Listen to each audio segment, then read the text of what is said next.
मजबूत भारत, सशक्त लोकतंत्र और निर्णायक सरकार से भी भारत विरोधी लोगों को हमेशा दिक्कत और तकलीफ रही है। दुर्भाग्य की बात यह है कि इन देश विरोधी गतिविधियों में देश की सबसे पुरानी पार्टी कांग्रेस पार्टी भी अब शामिल हो गई है। जनता द्वारा बार बार नकार दिए जाने के बाद अब राहुल गांधी इस देश विरोधी टूल किट का परमानेंट हिस्सा बन गए हैं। एक ओर आज भारत जहां प्रधानमंत्री मोदी जी के नेतृत्व में दुनिया की 5वीं सबसे बड़ी आर्थिक महाशक्ति बन रही है, वहीं जहां G20 की बैठक आज भारत में हो रही है, वहीं दूसरी ओर राहुल गांधी विदेशी धरती पर देश का अपमान कर रहे हैं, सदन का अपमान कर रहे हैं, देश की पूर्ण बहुमत से चुनी हुई सरकार का अपमान कर रहे हैं और देश के 130 करोड़ जनता का अपमान कर रहे हैं। ये देशद्रोहियों के हाथों को मजबूत करना नहीं है तो और क्या है। राहुल गांधी जी, आपने विदेश की धरती पर कहा कि भारत में लोकतंत्र खत्म हो गया है और यूरोप और अमेरिका इसमें दखल देना चाहिए। इससे शर्मनाक बात क्या हो सकती है।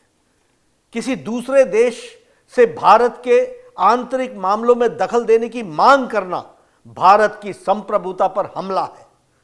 मैं राहुल गांधी से जानना चाहता हूं कि यूरोप और अमेरिका को भारत के आंतरिक मामलों में दखल देने के लिए उकसाने के पीछे उनकी मंशा क्या है। विदेशी षड्यंत्रकारियों से मिलीभगत करके आप भारत की आर्थिक घेरेबंदी और सामरिक घेरेबंदी करवाने का प्रयास कर रहे हैं। स्वतंत्र भारत के इतिहास में विषम से विषम स्थिति में भी आज तक देश किसी भी बड़े नेता ने विदेश में जाकर के विदेशी ताकतों से भारत सरकार के खिलाफ कार्रवाई करने की आह्वान नहीं किया है। राहुल जी, आपको यह कृत्य स्वतंत्र भारत के इतिहास का सबसे गंभीर मामला है। इससे जनता को भारी आक्रोश है, जनप्रतिनिधियों में भी आक्रोश दिख रहा है। हर राष्ट्रभक्त सांसद इस समय अंदर से आहत है। राहुल गांधी, आपको देश के खिलाफ इस पाप के लिए देश की जनता से माफी मांगनी ही होगी। अब स्पष्ट हो गया है कि मणिशंकर अय्यर का प्रधानमंत्री नरेंद्र मोदी जी को हटाने के लिए पाकिस्तान से मदद की गुहार लगाना और सलमान खुर्शीद का मोदी जी को हटाने के लिए विदेशी मदद की मांग करना उनकी व्यक्तिगत सोच नहीं थी, बल्कि यह कांग्रेस की सोची समझी और उनके शीर्ष नेताओं की यह सोच रही है। यह बात उजागर होती है। जिस इंग्लैंड ने हमें और हमारे ऊपर वर्षों तक शासन किया, उसी के सरजमीं पर जाकर राहुल गांधी ये कहें, स्वयं भारत में विदेशी ताकतों से दखल देने की मांग कर रहे हैं। यह देश का दुर्भाग्य नहीं है तो और क्या है। मुझे संदेह है कि राहुल गांधी भारत के लोकतंत्र की कितनी जानकारी रखते हैं, कितना समझते हैं। अच्छा होता स्वतंत्र भारत के लोकतांत्रिक इतिहास को यदि राहुल गांधी सही तरीके से पढ़ते और उन्हें पता चलता कि लोकतंत्र की हत्या किसने की है और लोकतंत्र की रक्षा किसने की है। राहुल गांधी जी, आप आपातकाल के इतिहास को पढ़िए। आपकी दादी माँ ने, उस समय की भारत की प्रधानमंत्री ने, आपकी कांग्रेस पार्टी की सरकार ने इस देश में 19 महीनों तक आपातकाल लगाकर लगभग 1.5 लाख बेगुनाह लोगों को, राजनीतिक कार्यकर्ताओं को, युवाओं को, वृद्ध को, महिलाओं को, सबको अकारण जेल में डाल दिया था। और वह भी Misa, maintenance of internal security act के तहत और डिफेंस ऑफ इंडियन रूल के तहत, DIR के तहत। तब बोलने पर प्रतिबंध था, लिखने पर प्रतिबंध था, मीडिया पर प्रतिबंध था, फिल्मों पर प्रतिबंध था, गायकों पर प्रतिबंध था। न जाने किन गुनाहों के लिए किस किस पर प्रतिबंध लगाए गए थे। राहुल गांधी जी, आपकी पार्टी ने तो देश को सभी संवैधानिक व्यवस्थाओं को ध्वस्त किया है।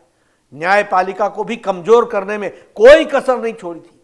आपकी सरकारों ने लगभग 90 बार राष्ट्रपति शासन लगाकर चुनी हुई लोकतांत्रिक सरकारों को बेवजह बर्खास्त किया है। यह होती है लोकतंत्र की हत्या। राहुल जी, आपकी पार्टी के द्वारा जिस ढंग से आपातकाल को लगाकर देश के संविधान को समाप्त करने का प्रयास किया गया, उसका प्रतिकार इसी देश की जनता ने किया था। आपके शासन को उखाड़ फेंका था, किसी विदेशी ताकत ने नहीं। राहुल गांधी जी, आप विदेशी धरती पर भारत को बदनाम कर रहे हैं, जबकि आज दुनिया में भारत को सलाम कर रही है दुनिया। इटली के PM ने हमारे प्रधानमंत्री नरेंद्र मोदी जी को सबसे लवेबल पीएम कहा है। वर्ल्ड बैंक से लेकर आईएमएफ तक ने भारत के विकास गाथा की सराहना की है। जर्मनी के चांसलर ने भारत के विकास को अद्भुत बताया है। अमेरिका, फ्रांस, जापान, ऑस्ट्रेलिया, रूस, ब्रिटेन, यूएई, सऊदी अरब सहित तमाम देश प्रधानमंत्री नरेंद्र मोदी जी के नेतृत्व की सराहना कर रहे हैं। लेकिन राहुल गांधी जी, देश का अपमान आप कर रहे हैं। यह है राहुल गांधी की समझ। यह है राहुल गांधी कहते हैं कि भारत राष्ट्र नहीं बल्कि राज्यों का एक संघ है, जिसे राष्ट्र के रूप में भारत में विश्वास ही नहीं है। उसकी सोच पर क्या कहा जा सकता है। Rahul Gandhi ji, Bharat mother of democracy है, जिसने पूरी दुनिया को लोकतंत्र की शिक्षा दी है। दुनिया की कोई ताकत भारत के लोकतांत्रिक परंपराओं को नुकसान नहीं पहुंचा सकती है। राहुल गांधी, आज आपको, आपकी पार्टी की देश में कोई सुनता नहीं है। देश की जनता आप पर विश्वास नहीं करती है।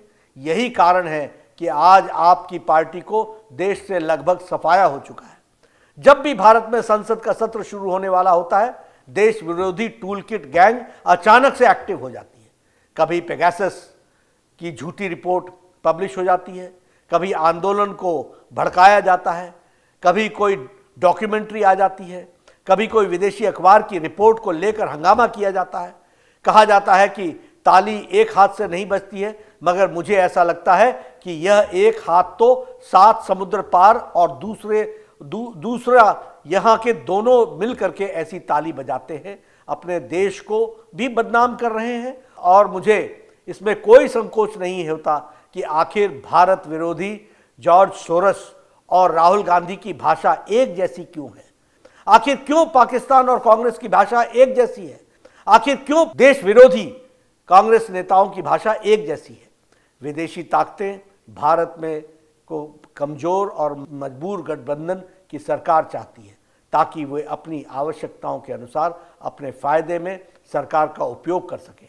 भारत को कमजोर और डीप स्टेट का षड्यंत्र है, जिसमें कांग्रेस सहित तथाकथित लेफ्ट लिबरल्स मिले हुए हैं।